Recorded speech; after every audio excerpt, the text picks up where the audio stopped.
Hoy tenemos un grave problema en el Huila y en Colombia, y es la falta de equidad de género, la violencia de género, la violencia intrafamiliar. Por eso hemos empezado esta serie de programas invitando a las que saben del tema, a mujeres.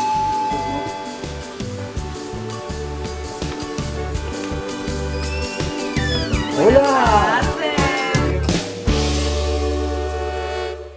Bueno, señoritas, bienvenidas. Gracias. Me presento a Marta, mi esposa es arquitecta, llevamos 37 años de casado, lleva soportándome 37 años.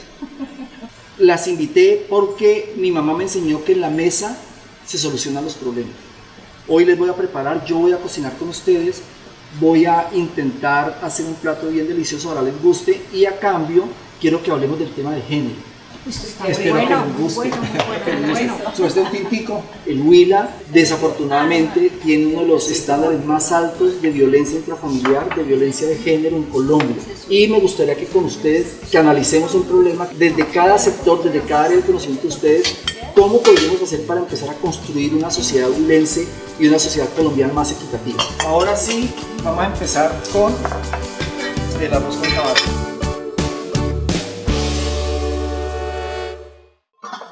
Ya tengo aquí listos todos los ingredientes: cebolla cabezona picada, zanahoria, habichuela, aquí tenemos cúrcuma, ajo y jengibre, cebolla larga picada, aquí tenemos hierbas que las cultivamos nosotros aquí en la ventana, orégano, tomillo, menta, pimentón y tomate, y los camarones y los anillos de calamar ahí están listos. Y acá está el fondo de pescado, de cabeza de pescado para el arroz. Ya pusimos la olla con aceite de oliva y mantequilla. Una vez empieza a calentarse, echamos la cebolla cabezona. Lo primero que se echa es la cebolla cabezona porque esa debe sofreír muy bien, no debe tostar, no debe dorar, solo se sofríe para quitarle el crunch y para que la cebolla suelte su dulzor. A medida que la cebolla va cocinando, va poniéndose más dulce. Es una cosa que yo aprendí porque carameliza y suelta el dulce. Pero mientras tanto, me gustaría que empecemos a hablar del tema. Por ejemplo, Glorita, tú que eres líder espiritual. Si partimos desde lo espiritual, mi querido Armando, podemos decir que Dios creó varón y hembra y los creó en iguales condiciones. Él les dijo, los creo a ambos para que ambos gobiernen la tierra, la sojuzguen, la administren. Si uno mira desde el principio, está esa clave, ¿no? Que fue en igualdad de condiciones. Sin embargo, para muchas mujeres feministas dicen que Dios es machista, pero si uno se pone a mirar bien en detalle, realmente en el principio fue creado así. Pero a medida que fue avanzando la humanidad, las cosas fueron cambiando. Y empezó a crearse todo un sistema basado en lo patriarcal, basado en el machismo que se fue dando, y entonces empezó a existir un relacionamiento basado en eso que se llama el patriarcal, donde el hombre es el que gobierna, el hombre es el que manda, y vinieron a existir estas relaciones desiguales. Eso está desde hace mucho tiempo, muchos años viene esa relación de desigualdad y sobre todo del hombre creerse más que la mujer y creerse que la mujer está en menores condiciones que los hombres. Eso ha creado esas desigualdades y desde allí han partido todos esos comportamientos machistas que hoy vemos de dominación y por supuesto de violencia hacia las mujeres. Bueno, le acabo de echar la cebolla larga que ya estaba picada. Vamos a colocarle la cúrcuma. Esto es cúrcuma, jengibre y ajo, que se le colocó un poquitico de sal y se maceró para empezar a darle color. Glorita, eso es cierto. El tema religioso es muy importante porque cuando no es desde lo religioso, recordemos que las primeras comunidades humanas eran matriarcales, ¿cierto? Entonces también habría que mirar el tema por lo religioso, pero también por lo social. Carolina, en tu experiencia de derecho, en tu experiencia de lideresa, ¿cómo es el tema de género? Pues tiene mucho que ver con lo que estaba hablando Gloria ahora, y es el tema de que nos han infundido desde pequeños todo ese pensamiento patriarcal, ¿verdad? Que es el hombre el que va a la cabeza, que es el hombre el que dirige, que es el hombre el que provee las necesidades para la casa. Y en la comisaría de familia a mí me tocó bastante duro porque eran 500 casos de violencia intrafamiliar mensuales que yo reportaba a la Procuraduría Regional de Caquetá. Sí, así es. Desafortunadamente, desde todas mis usuarias tuve que ver cómo eran asesinadas allá en Florencia. Mataron a una reconocida odontóloga, su esposo delante del hijo lo hizo. Que eso habla de que no importa el estrato ni la No condición. importa el estrato. Y por el contrario, entre el estrato sea más alto, más silencio se guarda. Porque a las mujeres les da vergüenza que dirán, ¿y yo qué voy a hacer en una comisaría de familia? Qué pena una situación allá. Bueno, ya adicioné el tomate, vamos a adicionar ahora las hierbas. Esta hierba las cultivamos aquí en la ventana, ustedes ya lo vieron. Sí, qué Esto delicia. tiene cidrón, tiene orégano y tiene menta. Muy bien, Le da un toque necesitamos de más frescura. hombres cocinando y más mujeres afuera. Y adicionamos el pimentón que también ya estaba supuestamente finamente picado. Yo no lo pico tan fino, pero ahí vamos. Está en julianas. Está en Yo no juliana. el que lo pico. Pero se ve parejito. Sí, se ve parejo, está grueso. Se ve parejo. Joanita, desde los jóvenes de primera línea, ¿qué pasa? Porque hoy ya los jóvenes con el tema de todo el estallido social que hubo y eso, hubo mucha presencia de jóvenes. Con los jóvenes sí hay más equidad, sí, o hay menos diferencias, o cómo se ve el tema ahí en la comunidad. Me di cuenta que esos jóvenes criados por mujeres solas, esos jóvenes criados por abuelas, por abuelos, o sea, sin la presencia de padres ni madres, casi la mayoría, casi, o sea, eran unos contextos sociales, o son unos contextos sociales de los que primero ellos no quieren hablar de religiones. Ahí no se habla de religión, porque ellos creen, y yo les escuchaba, que la religión nos separa, ¿sí? Que en este momento, por ejemplo, en muchos hogares que van mucho a misa, que van a estos centros de oración, pero eran jóvenes que llegaban ahí y decían, pero mi mamá reza mucho, mi papá reza mucho, tengo un hogar muy católico o muy de tal religión, pero no los respetaban. Por ejemplo, llegaba un joven con el cabello largo o con un tatuaje. Esto era el demonio, o sea, ya la estigmatización, ¿sí? O sea, más o menos Entonces, predican, pero no practican los padres. entonces, allí hay un tema de que esos prejuicios que nos han llevado y han construido barreras, y esos jóvenes ya hoy en día no quieren barreras, no quieren sino libertad, pero la libertad que va haciendo ellos construyéndola también a partir de lo fundamental, y es el derecho a esa libertad. ¿Y cómo? Con dignidad. Los jóvenes quieren hoy en día estudiar, mujeres y hombres, ya no quieren tener hijos. Usted les pregunta a los jóvenes y las jóvenes no quieren tener hijos. Marta es arquitecta y su mayor expertise ha sido en obra, y Marta me cuenta otros dramas diferentísimos en obra. Les comento que yo siempre trabajé en lo privado, siempre he trabajado en empresas privadas o he trabajado, digamos, independiente, lo que llamamos ser contratista, pero en 4 años anteriores tuve la oportunidad de trabajar aquí en la alcaldía, y empezando por el machismo de los compañeros de trabajo en las mismas oficinas. Creen que los hombres son los únicos que toman las decisiones, son los únicos que hacen ciudad, son los únicos que hacen ciudad, y nosotras no sabemos, nosotras servimos para hacer las costuras y eso, entonces bueno, Sí. pero más que todo tuve experiencia en la construcción, entonces tenía la oportunidad de trabajar con 100, con 200, con 500 hombres en una obra, y a veces pasaba que un trabajador no llegaba y no aparecía. ¿Qué será que no vino? 1, 2, 3, 4 días. Y yo le preguntaba a sus compañeros qué pasó con este tipo. No, es que imagínense que lo dejó la mujer. Lo dejó la mujer y con 4 muchachitos. Claro, eso también ha cambiado. Al comienzo tenían hartos hijos y ahora ya no tienen sino 1 o 2 también, porque todo se va aprendiendo. Pero en ciertas Y entonces, artes. sí, entonces resulta que llegaban y que no, que la esposa los había dejado, que se había ido con otro y los había dejado con los muchachitos. Bueno, después volvía, yo les preguntaba un poquito y todo, pero no me inmiscuían mucho, porque si no, De todas maneras, las estadísticas de abandono de mujeres con hijos es muy poca, ¿no?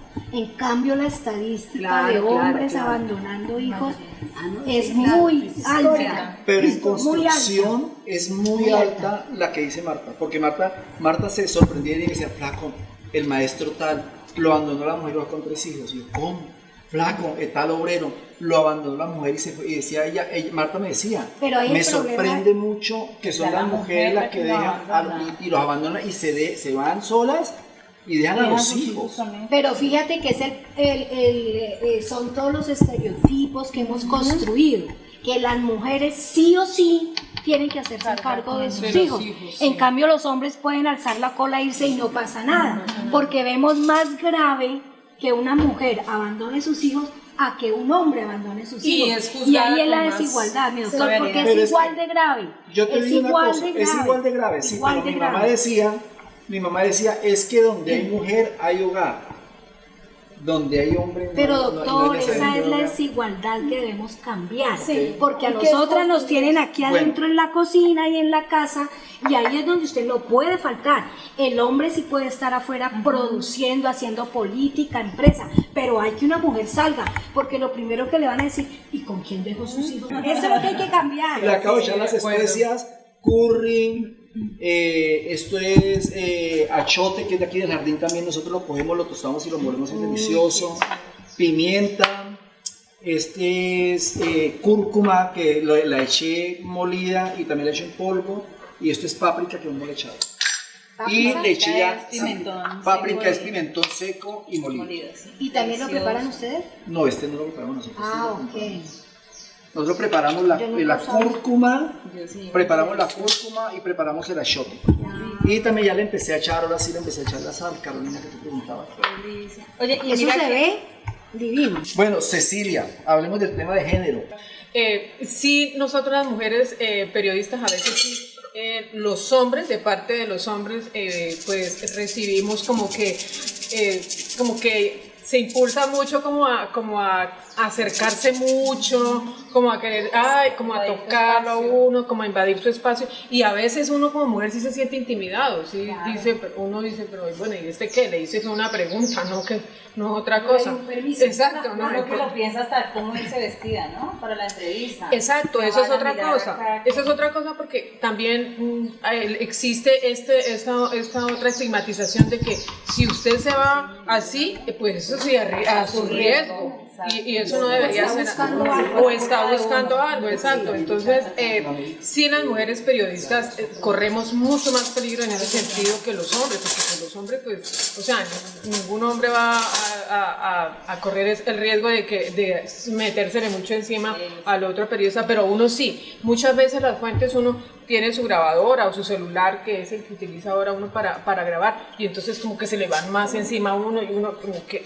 No me sucede frecuentemente, pero sí me ha sucedido y es bastante incómodo, pero sí escucho a veces a compañeras periodistas que sienten que les da pereza ir a donde determinada fuente porque sienten que ir allá es como que sí, es exponerse a que las estén mirando de otra manera, que les estén además preguntando cosas personales como con doble sentido, porque se ve mucho eso, ¿no? Que utilizan el doble sentido, y entonces sí es en nuestro ámbito sí se ve muchísimo eso.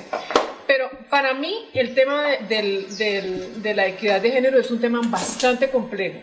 Hay cosas que yo no entiendo. Por ejemplo, yo veo ahora, a mí me sorprende, y ayer casualmente me enteré del caso de una pareja que yo conozco, jóvenes, profesionales, súper bien, les va súper bien y todo, y dicen, no, es que ella no da un paso si él no le dice que sí. Sí, y él la mira y con la mirada le dice sí o no, no sé qué. Yo me quedé sorprendida, muy sorprendida porque son jóvenes, son profesionales, son bien, y uno dice, ¿Por qué pasa eso? ¿por qué sigue pasando esto? Y además pienso que todavía las mujeres, yo no sé, puede que me equivoque, pero pienso que la mujer todavía es muy débil. La mujer todavía es débil. O sea, ¿cómo es posible que tú permitas que tu marido, pues si no te da la aprobación, pues no? Y pienso que también eso es como desde la casa, las mamás, no sé hasta qué punto les han inculcado a las mujeres Mamás y papás. que mamás y usted, papás sí, está mamás y bravo. papás, que les han inculcado como que, mire, mija, pues usted hágase la loca. Los hombres Tenga son así. paciencia. Sí, exacto. Los hombres son así, eso no le para bola. Y las mujeres entonces se aguantan y se aguantan y se aguantan, así sea por lo, no sea Pero venga, como el tema económico. le tengo una pregunta a Gloria o Marta, que tienen hijos ya grandes. Yo recuerdo y he visto mamás diciendo: hijo, no llore porque usted es un macho y usted no Sí, puede llorar. exacto. Hija, a la hija sí le da permiso llorar. Sí. O cuando compran a la niña el regalo de Navidad, le compran una cocina o una lavadora, una plancha, y al niño le compran un carro, todo le compran rosado. una cicla. Ah, sí. Precisamente porque ¿Y por son qué los digo? ¿Y por qué le pregunto? Porque, por ejemplo, Marta sí, o sea, Marta sí desde los niños pequeños decía: no, flaco, comprémosles libros. Los libros siempre estaban a la altura de ellos. Y entonces ellos los dañaban, los rompían, y Marta, yo los voy a dañar, déjalo que yo lo arregle. Y Marta después se los arreglaba y ellos los volvían a jugar y los volvían, o sea, pero siempre estuvieron a la altura de ellos. ¿Cómo hacer para que el chip cambie desde las mamás? Porque yo he visto mamás jóvenes diciendo eso. y papás. Pero sí, con otro papás. ejemplo, iba a la Papá y casa de mamá. un mismo hermano Sí, y entonces sí, al muchacho, al hijo, no. le compraban libros en inglés, que él sí estudia inglés, que él es, bueno, todo para el muchacho. Y para la niña, los libros estaban arriba y aquí todo lo cosmético. Es mi sobrina, es mi sobrina. O sea, a mi sobrina le enseñaron a que es linda, que es solo bonita, que es solo cuerpo, que es solo maquillaje. Acuérdate que Entonces- eso va a salir publicado en YouTube, entonces muy seguramente. No, pero es que es una realidad. O sea, yo iba a la casa y decía, pero es que ¿cómo ocurre esto acá? ¿Por qué al muchacho lo tratan de esta forma y por qué a ella? Pero lo- es que fíjese que aquí estamos dándonos cuenta de la problemática social, y si hablamos de desigualdades es bien complejo, como decía nuestra periodista, y viene de todo un sistema de creencias, de un sistema cultural, de unos estereotipos que se han ido naturalizando con el tiempo. Entonces es natural que a la niña se le ponga rosadito, es natural que al niño se le ponga azul, es natural que a la niña se le enseñe la cocina y es natural que se le diga al niño que en la cocina huele a gallina, como decían nuestras abuelas. Porque creemos que eso es lo natural y así ha sido la sociedad por años. ¿Qué tenemos que hacer? Empezar a desapprender el machismo y volver a aprender, pero esto tampoco es culpa de las mujeres, ojo con eso, porque es que las mujeres nos hemos cargado con toda la carga cultural de enseñanzas y pues todo estamos lo malo. demostrando, no es que decimos No es nosotras así. mismas culpa de las mamás, No. ¿ves? Es Porque es algo que naturalizado. llevamos A ver, como interiorizado. estamos en diálogos y recetas, ya tomamos el arroz, le mermamos el fuego. Mientras tanto, Marta me está colaborando para el postre, que el postre va a ser frutos rojos melados. Y mientras tanto, yo voy a hacer aquí la entrada, porque ya veo a mis invitadas con hambre. La entrada es albahaca con menta y aceite de oliva. Le eché un poquitico de sal. La vamos a licuar. Este es aceite, los chefs lo llaman aceite saborizado, es aceite de oliva. Y le echan la...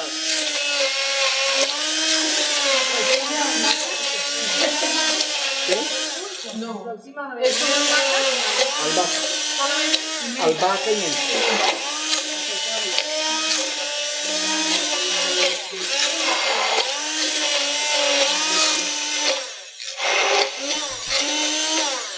Y ya quedó. Vale, sabor que pica aceite. Daniel Felipe. Ven, por favor, me ayudas a ir arreglando cocina. En esta casa todos cocinamos, todos hacemos oficio. Muy bien, No hay excepciones. ¿Cómo se reparten? A ver, ¿cómo se...? Ah, mira, ahí tenemos, precisamente ahí tenemos acá, tenemos el horario de cocina. El lunes cocina Santiago, que es el hijo menor, está estudiando biología en la Nacional, pero él le toca los lunes. El martes cocina Daniel Felipe, que es el mayor, es arquitecto. El miércoles cocinamos Marta y yo. Jueves nuevamente Santiago, viernes Daniel, sábado Marta y yo, y el domingo generalmente yo, porque estoy aprendiendo a cocinar. Este modelo necesitamos multiplicar. Falta Paulo Andrés, que es médico y está en Bogotá, pero cuando él viene él también cocina. ¿Quién cocina más rico? Marta cocina muy rico, y la mamá de Marta, yo le decía ahorita a Carolina, A mí me impresiona esa señora porque con una papa y una cebolla, ella dice que es un caldo para sentar estómago, es exquisito y hace unos frijoles exquisitos. O sea, mi mamá también cocinaba muy rico y en mi casa básicamente los hombres somos los que cocinamos en la casa. Las muchachas siempre están invitadas, venimos, siempre las atendemos y somos los hombres somos los que cocinamos. Y los sobrinos también cocinan. Y los sobrinos también cocinan, sí. Bueno, entonces continuando, ya hemos hablado de los orígenes del problema, ¿cierto, Joana, Carolina? Ya hemos hablado como del origen del problema. Sabemos que tenemos que trabajar en equidad desde la educación, tenemos que empezar a cambiar el chip social para que podamos mirar, tenemos que brindar mayores oportunidades económicas. En lo actual, ¿qué está pasando en la actualidad en el país y en el departamento? Se está tratando de construir políticas públicas de género. Glorita, tú has estado al frente del tema de la política pública de género en el departamento. ¿En qué consiste y para qué es? Bueno, las políticas públicas son muy importantes porque ahí es cuando se toman las necesidades que tienen las mujeres del Huila y se convierten en prioridad para los gobernantes. Eso es una política pública. Y en el departamento la política pública de equidad de género partió desde la sociedad civil, desde las organizaciones de mujeres. Se hizo un trabajo de muchos años de construcción, de diálogo, de conocer todas las problemáticas y las necesidades de las mujeres y luego buscar esa voluntad política y convertirlo en lo que es hoy, una política pública que se protocolizó con la ordenanza 03 en el 2014 y se proyectó a 10 años y para su implementación. Ahora, doctor y arquitecto, su merced que sabe de planeación más que yo, es fundamental la planeación con perspectiva de género para poder cerrar esas brechas de desigualdad. Y digamos que tener definida esa política hace que los planes de acción estén definidos para que esa brecha de desigualdad se pueda ir cerrando poco a poco. Ahora, no basta solamente con tener una política pública, es necesaria la voluntad política y sobre todo el presupuesto para que realmente esos programas se puedan desarrollar y podamos tener un impacto, porque aunque ha estado adelantándose el proceso, creo que todavía no tenemos un impacto y si no hay impacto pues hay que tener que revisarse la inversión, cómo se está haciendo. ¿Tú sabes qué porcentaje del presupuesto para el departamento se utiliza para desarrollar esa política?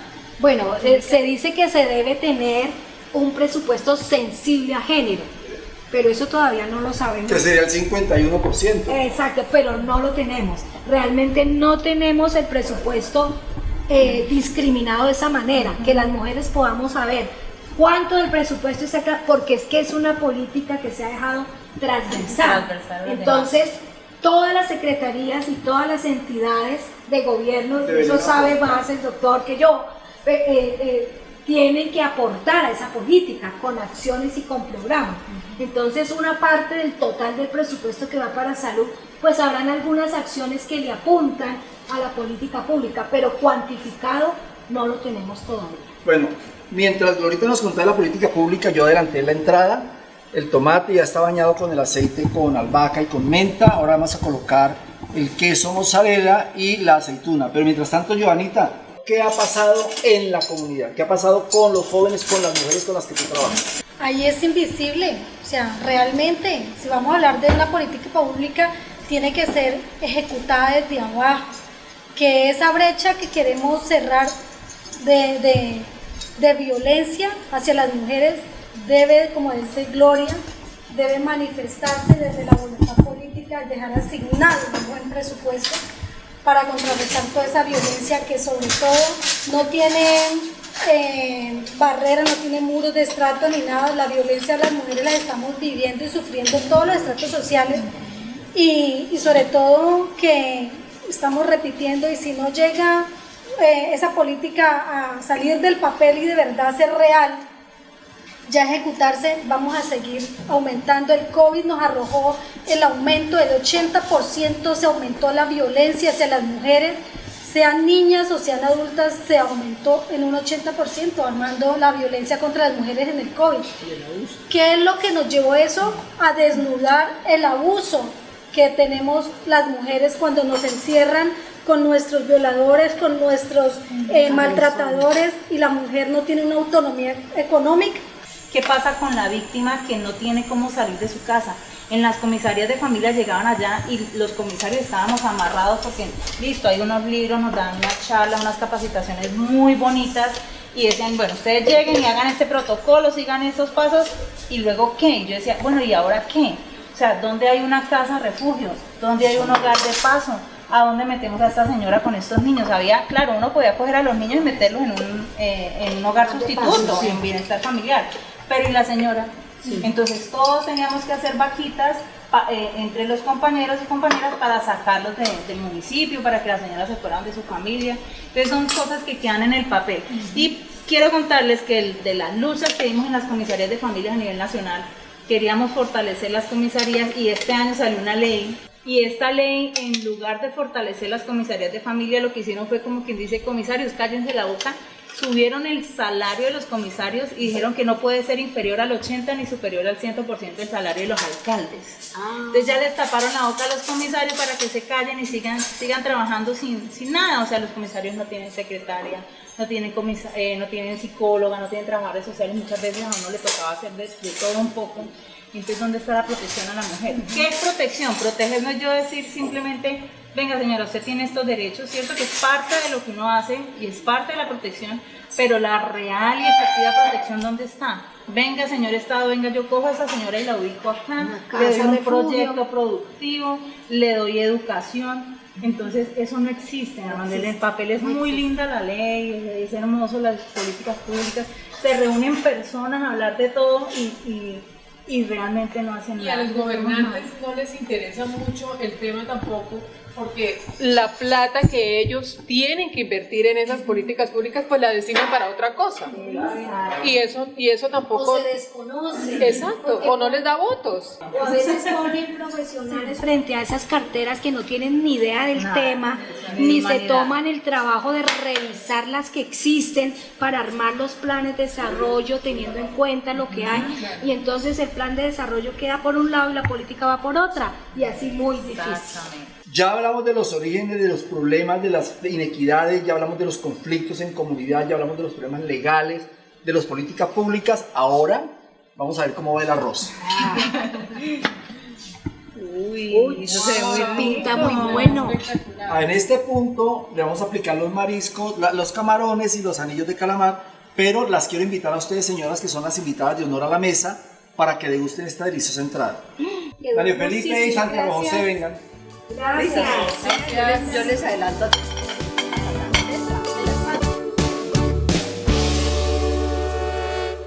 Ya le colocamos los anillos de calamar, ahora vamos a colocarle los camarones. Se dejan, ya están precocidos, se colocan sobre el arroz. Eso le aportan por un lado sabor y por otro lado le dan humedad, la humedad que necesita para terminar de que abra el arroz. Se dejan más o menos entre 3 y 5 minutos mientras nuestras invitadas degustan la entrada y ya queda listo para servir. Bueno, ya por fin, después de que preparamos, las invito a que degusten esta entrada, espero que les guste. Ya hablamos de los problemas, de los orígenes del problema, de lo que está hoy, de lo que pasa en la política pública, que no ha funcionado mucho la política pública, que tenemos problemas con la comunidad a la que no le llega el discurso, de lo que pasa en prensa, de lo que pasa en la parte legal. Me gustaría que cada uno de ustedes, desde su experiencia, nos ayuden a plantear una solución. ¿Cuál sería la solución? ¿Qué podríamos hacer desde el hogar? ¿Qué podríamos hacer desde el colegio? ¿Qué podríamos hacer desde la alcaldía, desde la gobernación, desde el Senado de la República, desde la Cámara? ¿Qué se puede hacer desde todos los ámbitos, público y privado, para tratar de alcanzar la equidad que el Huila, que Colombia y que el mundo necesita, para que valoremos a la mujer en su verdadera dimensión y para que sea a la par con el hombre la que construye una nueva Colombia? Mientras tanto, degustemos el plato. Gracias. Y no sé quién quiera empezar a hablar. Cecilia, que casi no ha hablado. Pero puede, Cecilia, tranquila. No, mire, yo mientras voy acá partiendo, yo voy a ir diciendo. Desde el hogar, yo pienso que hay que empezar a cambiar el chip con los niños. Con los niños hay que empezar a cambiar el chip para que ellos vayan, porque esto hay de inculcarle a los niños desde pequeñitos. Ya cuando sean grandes ya tienen su propio criterio y es muy complicado. Desde el Congreso de la República yo pienso que las leyes están hechas, hay que ejecutarlas, el Congreso tiene que estar vigilante de que en las regiones, en los departamentos, en los municipios, se cumpla con las políticas públicas que hay en este sentido de equidad de género, porque las cosas ya están listas. Lo que hay que hacer es empezar a ejecutarlas y exigirle a los gobernantes que destinen los recursos y que ejecuten y que le den prioridad a esas políticas, porque ellas están ahí, pero si no las ejecutan, pues da igual. Joanita, ¿sí les gustó? Muy bien. Yo pienso que se deben tener unas realidades, y es que el departamento del Huila ha sido un departamento un poco olvidado en el Congreso. Tenemos los dirigentes y muy pocos se enfocan en el tema social. Aquí vemos que refuerzan la policía, refuerzan el ejército. ¿Cuándo vamos a reforzar la Universidad Surcolombiana? ¿Cuándo vamos a hacer quizás otra universidad? ¿Cuándo vamos a reforzar institutos para la cultura, para el arte, para la música? De quien no le gusta estudiar, pero le gusta tejer, le gusta pintar, porque no necesariamente hay jóvenes que les guste el estudio, pero hay otra manera de que ellos puedan potencializar todas esas habilidades, enfocarlos en esas habilidades, en esas destrezas, seguir con la educación, fomentando todo eso. La matrícula cero definitivamente tiene que ser una política ya de Estado, de que los jóvenes y las jóvenes que salgan del bachillerato tengan ya garantizado su cupo en la universidad. Eso nos ayuda a mitigar la violencia en este país. Y la desigualdad de género. Y la desigualdad de género, claro que sí. Marta, solución. Yo misma como mujer tengo que darme mi lugar, exigir a mi novio, a mi esposo, a mi amante, a mi compañero, a mi esposo, a mis hijos, a mis sobrinos, a todos los hombres que me rodeen, y que yo pueda incidir en ellos para que cambien el chip. Desde ahí empezamos a cambiar esta sociedad, pero pues claro, tiene que ver con las políticas públicas, que se cumplan, que no se queden solo en el papel, que hayan los recursos, no como para la cultura, para el deporte, que no les parece importante, o si no los recursos que se han destinado los mandan para otra parte y le toman del pelo al tema. Y la educación, inculcarle a los muchachos lo de la educación. Sí, no todos podemos ser doctores. Entonces, listo, el que no le gusta ser doctor en algo, además ya está demostrado también que tenemos que reevaluar que muchas carreras ya no sirven, ya estamos demasiados en una carrera, y entonces ahí hay artes oficios, hay artesanías, hay otro tipo de modos que la persona se puede superar, la música, el deporte, la cocina, que estamos viéndolo acá. Entonces estos hombres aprenden con estas disciplinas, porque todo se vuelve una disciplina. Al desarrollar artes oficios todo se vuelve disciplina y una forma de ver la vida y un comportamiento hacia nuestros semejantes, que en este caso estamos hablando específicamente de la mujer. Bueno, yo estoy recogiendo los platos para traerles el plato principal y las estoy escuchando. Entonces, ya comentó Marta. Glorita, ¿cuál será la solución desde tu experiencia en lo público como desde tu liderazgo espiritual, Glorita? Pues bueno, primero que todo tenemos que entender que los procesos sociales son lentos.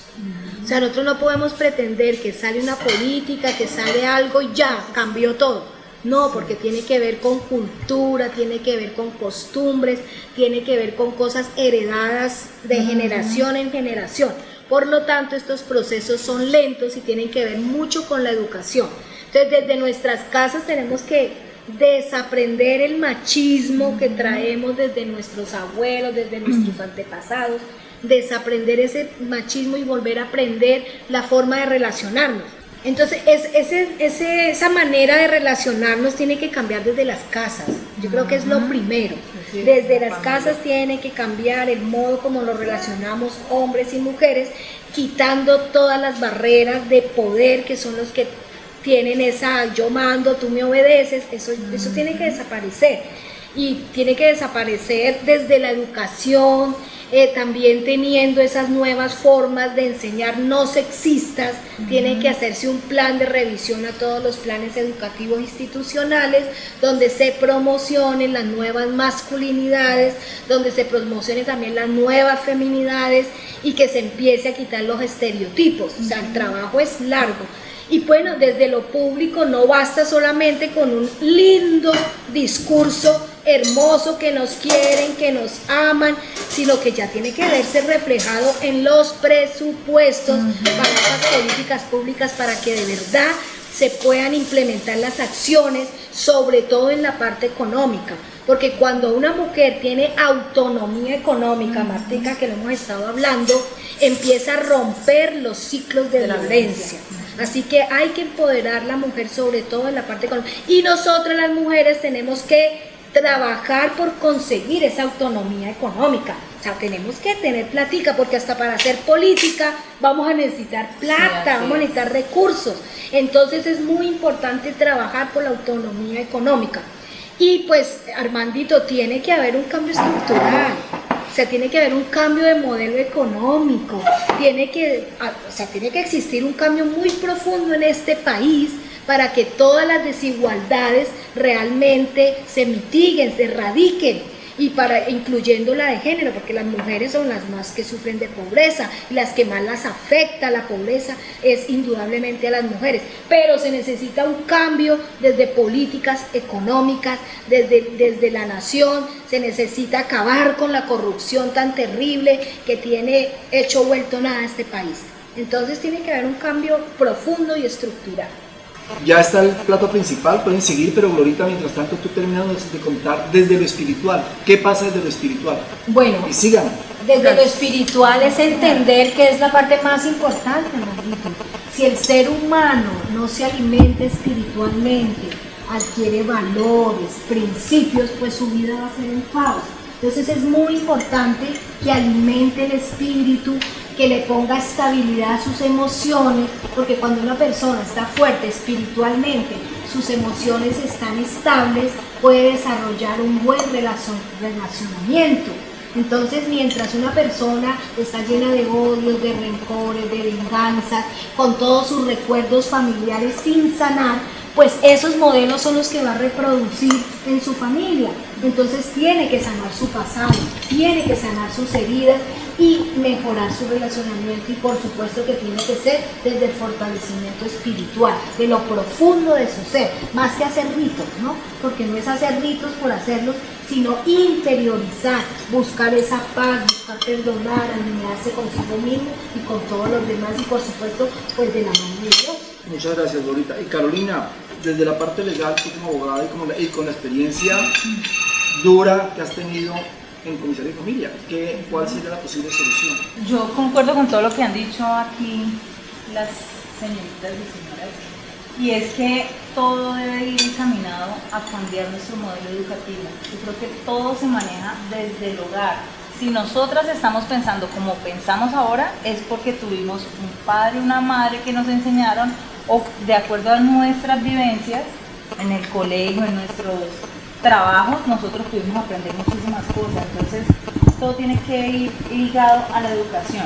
Lo que hablaba de la compañera con los modelos educativos es cierto, claro que sí, hay que enseñarle a los niños y a las niñas y desaprender todo eso que traen desde sus abuelos, ¿sí? Desde su hogar, desde antaño, pues para que se respeten a las mujeres, para que las mujeres sepamos que tenemos que empoderarnos, para que sepamos que tenemos que ser autosuficientes. O sea, en esto hay muchas cosas que se deben ver alrededor de este problema de la violencia de género, y es que como mujeres también tenemos que saber escoger nuestra pareja, tenemos que aprender cómo detectar personas violentas, ¿sí? Exacto. ¿Cómo podemos dialogar con un hombre y saber este hombre me va a maltratar? Si desde el principio me trató mal con una palabra, o si me hizo algo, él no va a cambiar y él va a seguir aumentando la violencia cada día. Entonces creo que es importante empezar por allí con la educación.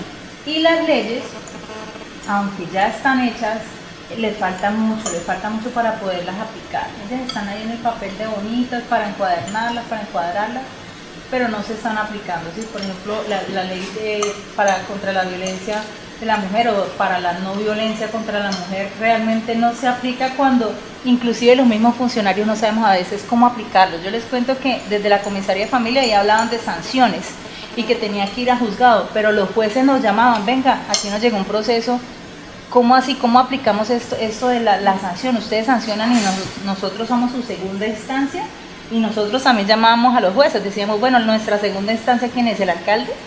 ¿O son ustedes? Sí, tremendo, sí, la ley está tremendo. hecha, pero no está hecha para ser aplicada, y por eso nos quedamos sin leyes que se hagan realidad. Entonces, Sí, miren cómo uno como profesional ni siquiera sabe cómo aplicar una ley que quedó mal hecha.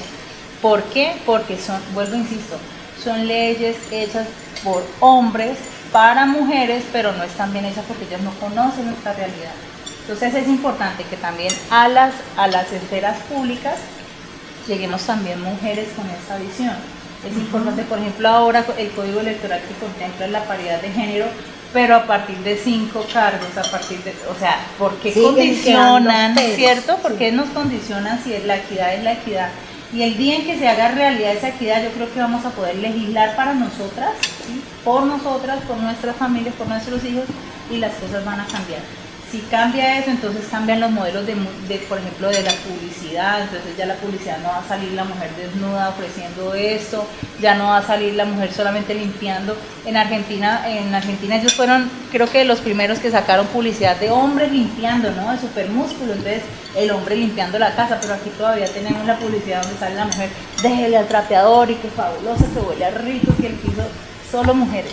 Entonces miren cómo tenemos que cambiar y cómo desaprender, y cómo desde nuestros hogares nosotros poner un granito de arena también, y educando, ¿no? Si somos educadoras, si somos personas que tratamos con jóvenes, pues irles metiendo este tema y irles diciendo, mire, esto se hace así, esto se hace así, aún desde la religión hablando, porque yo soy cristiana, pero desde la religión yo también cojo a mis jóvenes de seminario y les enseño, les digo, ustedes no tienen que comer cuento entero, ustedes no van a tragar entero, las mujeres somos las compañeras de los hombres y ellos de nosotros, y vamos a seguir por este camino. Entonces uno tiene que aportar su granito de arena para este proceso de construcción. Así es. Muchísimas gracias. ¿Cómo les ha parecido el arroz con camarones? Muy rico. Entre otras cosas, hay más. Si quieren repetir, ahí hay más. A ver, esta primera jornada de diálogos y recetas concluye con este delicioso postre de frutos rojos con helado de avellanas, con una hojita de menta y espolvoreado con queso parmesano. Espero les guste. Pero así como concluimos con este postre, concluimos con importantes aportes que ustedes nos hicieron. Muchísimas gracias, señoras, por compartir, por contarnos sus experiencias de vida, sus experiencias profesionales, los aportes que han hecho cada una desde su rol y desde su trabajo. Aprendo que tenemos que cambiar en todas las esferas de la sociedad, en muchísimos aspectos. Tenemos que cambiar también en lo político. Necesitamos unos congresistas, un presidente, unos gobernadores, unos alcaldes que de verdad se preocupen, que se preocupen realmente por las inequidades que hay en la sociedad y cómo vamos a empezar a resolverlas. Muchísimas gracias a ustedes y disfruten el postre. Gracias.